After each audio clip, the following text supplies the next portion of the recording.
안녕하세요. 대구 부동산 서울입니다. 3월 26일 일일 브리핑에 오도록 하겠습니다. 집 사는 시기, 집 사는 공식 그런 게 있을까요? 얼추 있는 것 같기도 합니다. 자기에게 맞는 방식을 찾아 나가면 될 것 같습니다. 한 게시글을 가지고 왔는데요. 좀 크게 이야기 될 법한데 좀 묻혀가는 느낌. 네, 시티은행 보고서, 시티 보고서. 어, 한국의 부실 PF는 전체 200조 정도 되는 것 중에서 111조 정도 된다고 합니다.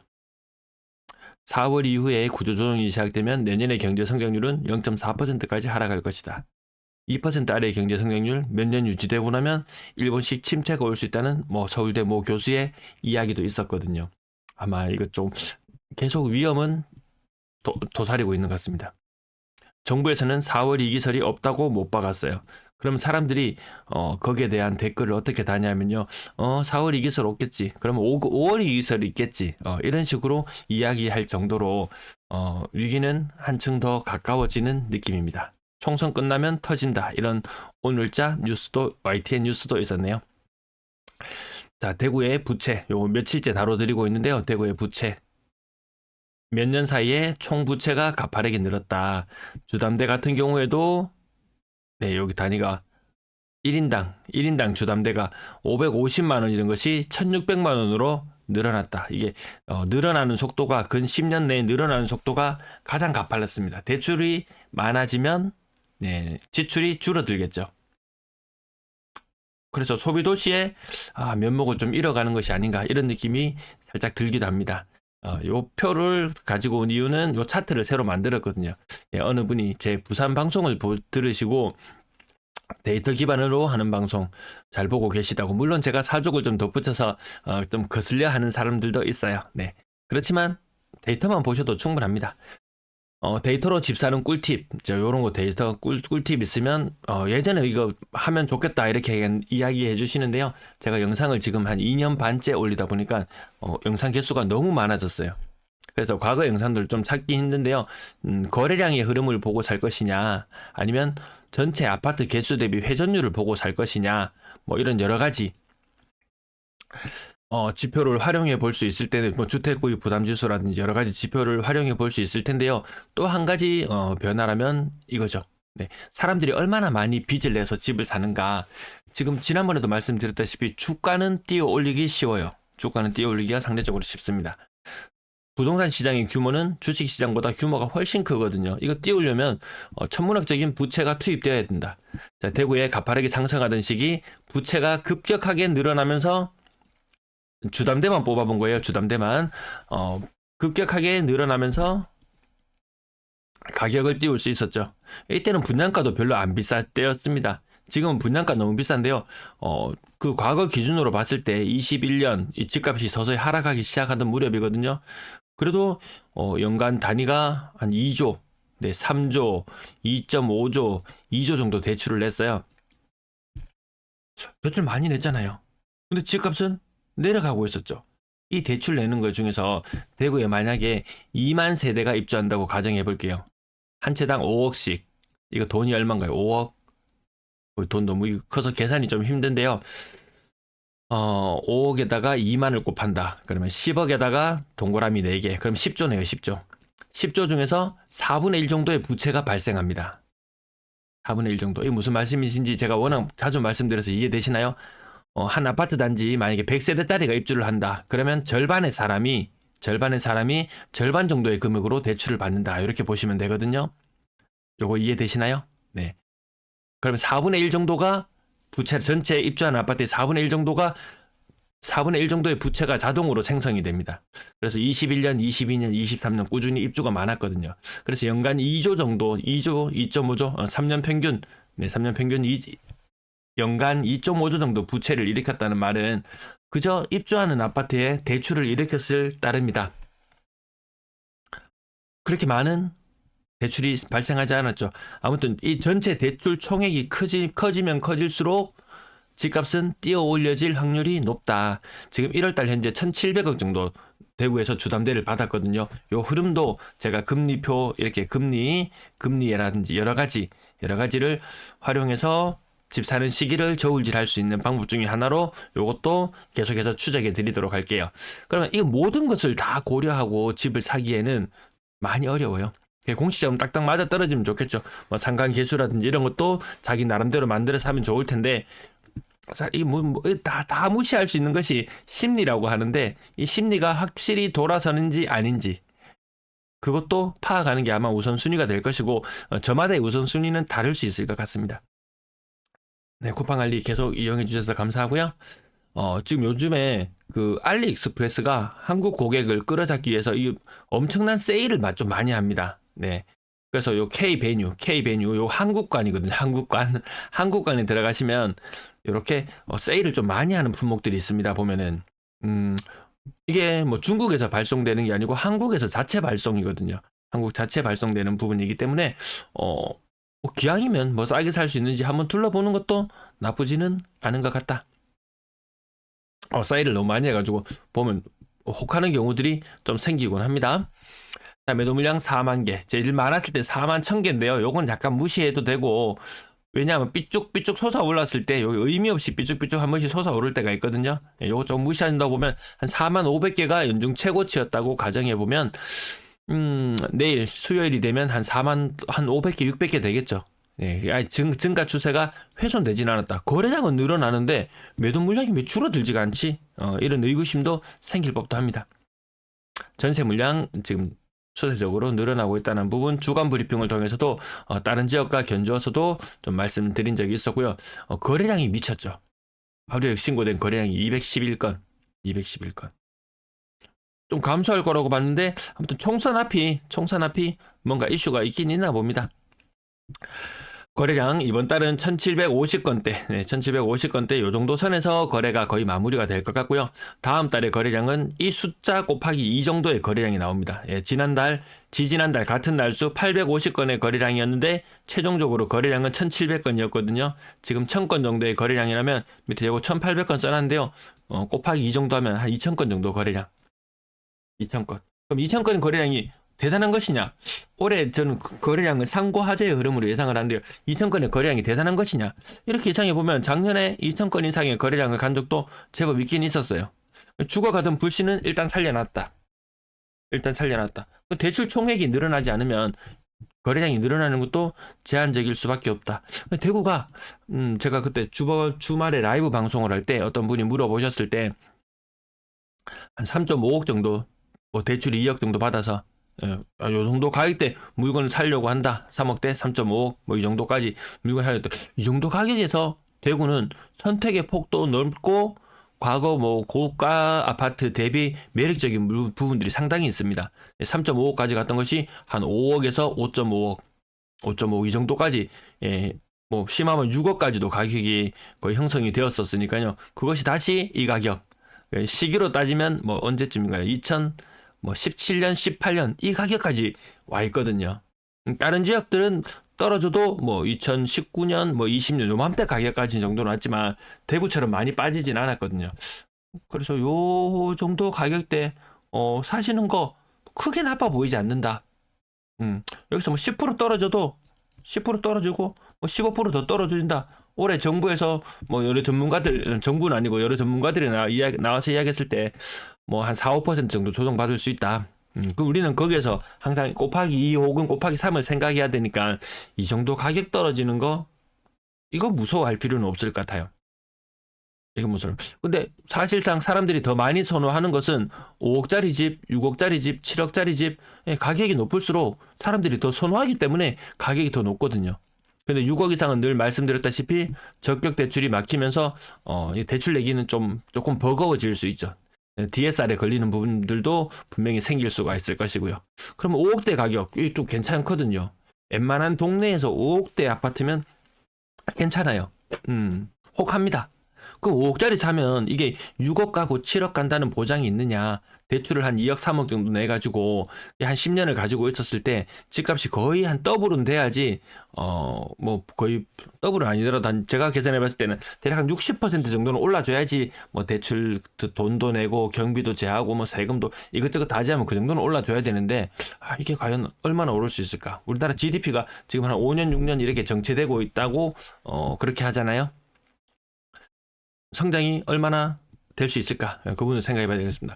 거래량 대단해요. 거래량 대단해요. 부산을 능가하고 서울과 맞먹어요. 근데 문제는 뭔가요? 사람들이 집을 사버리면 전세를 살아줄 사람이 없다. 전세 거래량 96건. 서울은 641건. 이게 좀 달라지는 부분이죠. 이것도 제가 한 2주 전부터 조금 말씀을 많이 드리는 부분인데요. 사람들이 집을 사게 되면 수요는 한정적이다. 수요는 한정적이다. 이 사람이 매매로 일부 돌아서고 나면 전세로 갈 사람이 없다. 인구 줄어드는 한 단면이 우리 이렇게 지금 보고 있습니다.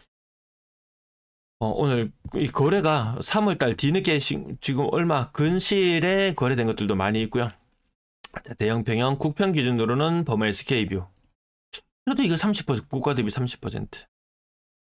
대구에서 거의 탑급이라고 불릴 만한 것들 대형 평형 네, 가격 16억 17억.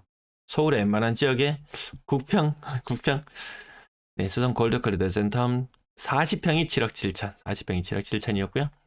거의 30% 가까이 6, 7억 이쪽 가격대에 관심을 가지신 분들도 다른 지역과 견주어 봤을 때 대구가 확실히 고가, 저가야 중가, 고가, 중가, 저가 어느 것 할 것 없이 하락률은 제일 큽니다. 제일 매섭습니다.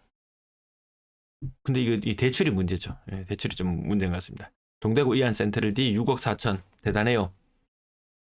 남산 롯데캐슬 센트럴스카이 6억 3천 1층이 6억 3천 그러면 고층으로 올라가면 한 10% 정도 더해서 한 7억 네, 보통 7억 한 2천 이 정도 네, 거래 가격이 형성되었는 것 같은데요.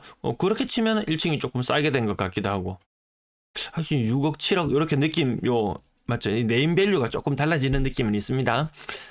대형평 살짝 속가내고 다시 국평 보시면 30% 33% 이런 적이 잘 없더라는 거죠. 그 다음에 하락률이 적으면은 2022년식 아파트. 요거는 탑층 때문에 변질되어서 보이는 거 제외하고 근래 아파트들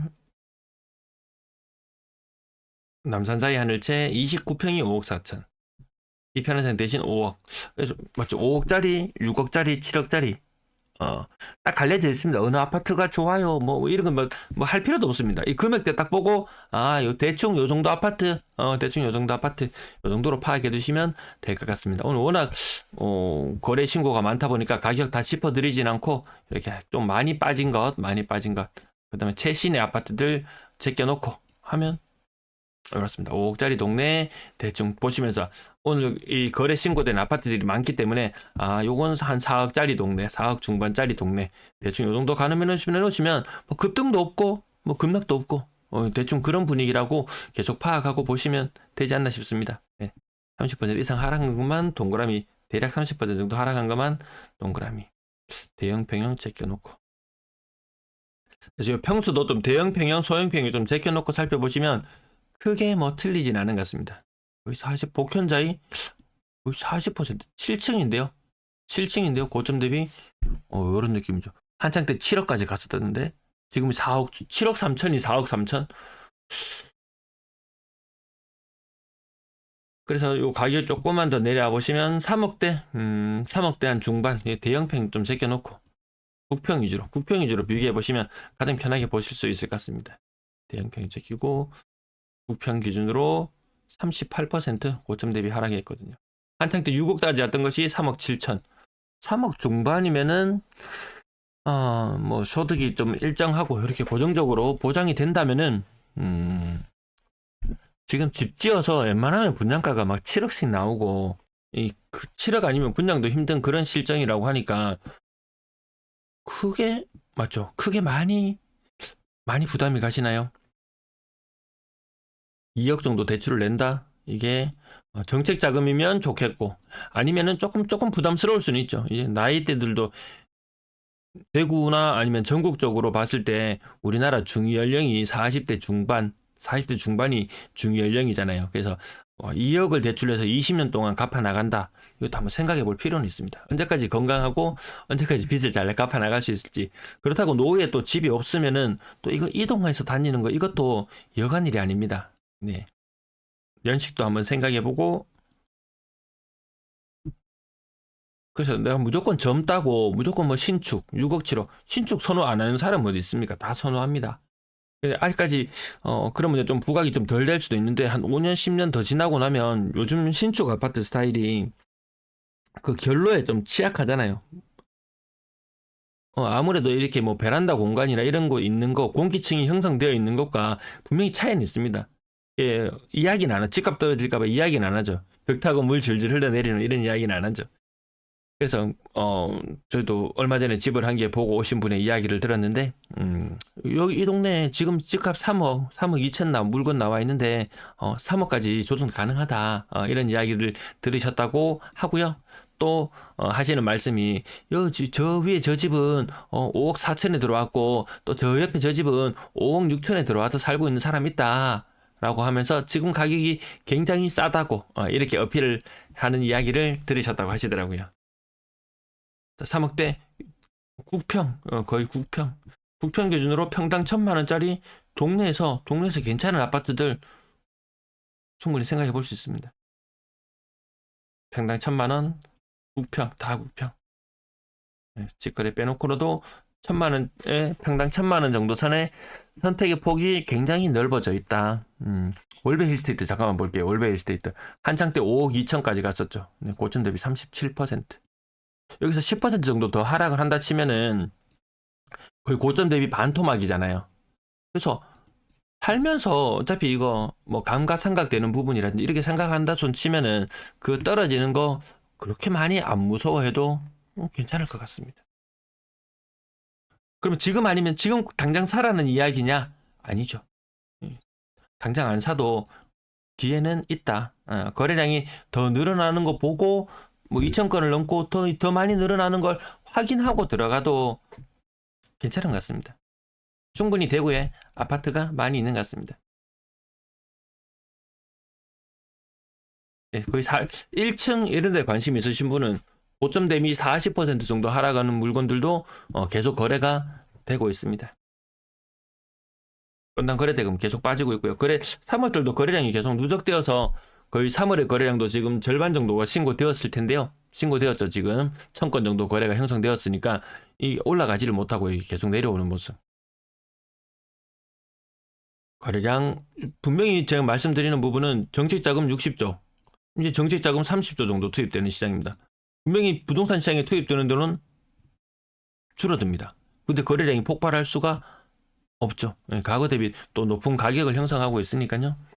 자, 저가의 아파트들이 확연히 많이 거래되는 현상 조금 고차가 되는 것 같습니다. 23년 이때 반등 이 시기부터 시작해서 이렇게 6억 이상 거래량은 그닥 살아나지 못하죠. 힘 없죠. 150건 아래쪽에서 머무르고 있습니다.